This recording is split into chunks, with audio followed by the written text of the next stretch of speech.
চীন ও ভারতের বিরুদ্ধে কঠোর পদক্ষেপ নিতে G7 নেতাদের প্রতি আহ্বান জানালেন মার্কিন president Donald Trump. Russia Ukraine যুদ্ধের সমাধানে মস্কোর ওপর চাপ বাড়াতে ভারত ও চীনের বিরুদ্ধে কঠোর শুল্ক আরোপের আহ্বান জানিয়েছেন ডোনাল্ড ট্রাম্প। এ উদ্দেশ্যে G7ভুক্ত দেশগুলোর অর্থমন্ত্রীরা 12 সেপ্টেম্বর এক ভিডিও কলে আলোচনায় বসবেন বলে জানা গেছে।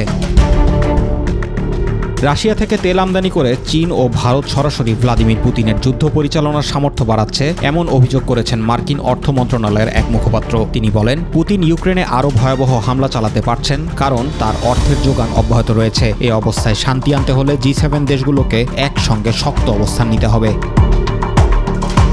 এর আগে ইউরোপীয় ইউনিয়নকেও ভারত ও চীনের পণ্যের ওপর শতভাগ শুল্ক আরোপের আহ্বান জানিয়েছিলেন ট্রাম্প। এবার একই বার্তা দিয়েছেন G7 দেশগুলোর প্রতিও। ট্রাম্প এরই মধ্যে ভারতীয় পণ্যের ওপর 50% এবং চীনা পণ্যের ওপর ব্যাপক শুল্ক আরোপ করেছেন। যদিও এই শুল্কের ফলে বাজারে অস্থিরতা দেখা দিলে পরে তা কিছুটা হ্রাস করেন।